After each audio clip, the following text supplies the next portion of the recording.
বিশ্বের নানা দেশে রাগবি একটি তুমুল জনপ্রিয় খেলা হলেও বাংলাদেশের জেলা ও উপজেলা পর্যায়ে এটি এখনও বেশ অপরিচিত। এই খেলাকে দেশের আনাচে কানাচে ছড়িয়ে দেওয়ার লক্ষ্যে নীলফামারীর ডিমলা মিনি স্টেডিয়ামে অনুষ্ঠিত হয় দিনব্যাপী রাগবি টুর্নামেন্ট। এতে অংশ নেয় ৮টি দল এবং ৮০ জন খেলোয়াড়। খেলা চ্যাম্পিয়ন হয়েছে জাতীয় দলের খেলোয়াড় ওয়াকিল আহমেদের দল বুড়িমারি ব্লাস্টার। এদিকে দর্শকরা বলছেন, এটি আমাদের জন্য একটি নতুন খেলা, আমরা অনেকেই জীবনে এই খেলা প্রথমবার দেখছি। খেলাটি বাস্তবায়নের ক্ষেত্রে আয়োজকরাও নিজেদের সফল বলে মনে করছেন। আসলে এটার পিছনে একটা অনেক কষ্টকর একটা জার্নি আমাদের কিন্তু হয়েছে এখন পর্যন্ত।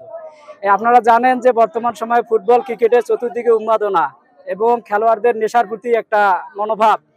এখানে এই টিমটা গঠন করা 2 দিনের একটা জার্নি হলেও এর পিছনে 1 মাস আমি কঠোর পরিশ্রম করছি।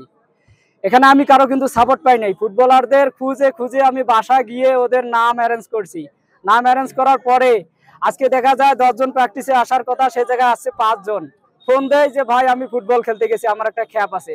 খ্যাপ খেললে পায় 2000 টাকা একটা প্লেয়ার এবং কনভেন্স দিয়ে নিয়ে যায়। তাদেরকে এই জায়গায় আনার এখন পর্যন্ত আমার কি পরিমাণ কষ্ট, আমার যে ছেলেপেলে আছে, আমার যে খেলোয়াড় আছে তারা জানে। গ্রাম বাংলার মানুষ এটাকে অনেকে চেনে না, সুতরাং এখান থেকে প্লেয়ার তৈরি করাও একটা খুব চ্যালেঞ্জের বিষয় হয়ে থাকে। প্লেয়াররা এদিকে আসতে চায় না নতুন খেলার জন্য, এর নিয়ম কানুন একটু ভিন্ন।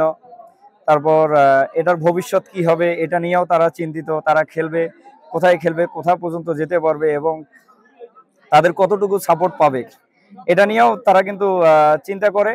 সেজন্য আমরা প্লেয়ার পর্যাপ্ত পাই না। তারপরেও আমরা ডিমলা রাগবি ফেডারেশন, দুঃখিত, ডিমলা রাগবি ক্লাবের উদ্যোগে আমরা এই টুর্নামেন্টটা অনুষ্ঠিত করেছি, যাতে প্লেয়ার একটা কার্নিভাল হয়েছে। তারপর আজকে টুর্নামেন্ট চলছে, এই টুর্নামেন্ট থেকে যাতে ভালো ভালো প্লেয়ার বের হয়। এক বড় ভাই আমাকে বলল যে একটা রাগবি খেলার আয়োজন করছে ডিমলাতে একটা রাগবি টুর্নামেন্টের আয়োজন করছে, ঠিক আছে, তোমরা চাইলে সেখানে মানে হতে পারো, পার্টিসিপেট করতে পারো। তাই আমি বললাম যে ভাই ঠিক আছে, তো কিভাবে কি? উনি আবার সবকিছু মানে অ্যারেঞ্জ করে দিল। একটা দল গঠন করলাম, আমরা 10 থেকে 11 জনের একটা দল গঠন করলাম, ঠিক আছে। সেখানে আমরা দীর্ঘ 1 মাস প্র্যাকটিস করার পরে একটা মোটামুটি ভালো একটা মানে অভিজ্ঞ হইলাম। যেহেতু এই খেলাটা নতুন আর এই খেলাটা খেলে জাতীয় পর্যায়ে যাওয়া সম্ভব, এই জন্যই আর কি এটার প্রতি আমার ভালোবাসা মানে বেশি। যদি আমি ভালো খেলে থাকি, আমাকে অবশ্যই এটার প্রতি ভালোবাসা থাকতে হবে, আমার ইচ্ছা শক্তি থাকতে হবে। আমি যদি ইচ্ছা শক্তি নিয়ে প্রতিদিন মাঠে এসে প্র্যাকটিস করতে পারি, অবশ্যই আমি যাইতে পারবো। বাংলাদেশ রাগবি ফেডারেশন মনে করেন, তৃণমূল প্রতিযোগিতা নতুন খেলোয়াড় গড়ে তুলবে এবং দেশে রাগবির প্রসার ঘটাবে। সরকার এখন যথেষ্ট সহযোগিতা করছেন আমাদের রাগবি ডেভেলপমেন্টের জন্য, এবং আমরা দেখেন রুট লেভেল গ্রাম এই অঞ্চল পর্যন্ত চলে আসছি।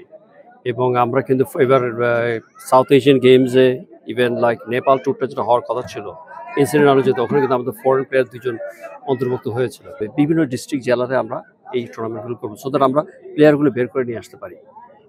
এবং প্রত্যেকটা স্কুলে আমরা সাথে যোগাযোগ করছি যেন তারা তাদের স্কুলের মধ্যে যেন এই খেলাটা চালু রাখে। আমরা প্রতিটা 4-5টা স্কুলের জন্য 2টা করে কোচেস আমরা প্রিপেয়ার করছি, যারা এই ট্রেনিং ফ্যাসিলিটিগুলি প্রোভাইড করবে। এবং দেখেন, একটা সময় কিন্তু ক্রিকেটও কিন্তু আমাদের দেশে জনপ্রিয় ছিল না। ফার্স্ট ওরা দেখছে রেজাল্ট, যেটা ইয়াং জেনারেশনকে ইন্সপায়ার করছে। তো আমরা সেই রাস্তায় যাচ্ছি, এবং খুব বেশি দূরে নাই যে আমরা রাগবিটা যে 3rd most popular sports in Bangladesh হতে যাবে। বিকজ আপনি দেখেন ফুটবলের মতো same kind of body fitness দরকার হয়, সেম বুট, বলটার খালি shape different, same kind of feel. তো এটা কিন্তু মোটামুটি সিমিলার সর্ট অফ। এবং দেখা যায় আপনি দেখেন এই অঞ্চলের মধ্যে মোটামুটি আপনার বুট আর বল হলে কিন্তু আপনি খেলতে পারতেছেন। তো এইটাকে আমরা জনপ্রিয়তা করার জন্য যতটুকু সম্ভব, এবং এখান থেকে আগ্রহ দেখেন, আমরা কিন্তু টোটাল 90 প্লেয়ার, আমরা 80টা মানুষকে কিন্তু এখানে ইনভাইট করেছি। ওভার 90 প্লেয়ার কিন্তু এখানে পার্টিসিপেন্ট ছিল, even though it's a new sports. তো এটা জনপ্রিয়তা বাড়বে। ইন 5 years from now এটা 3rd most popular sports Bangladesh হতে যাচ্ছে ইনশাআল্লাহ।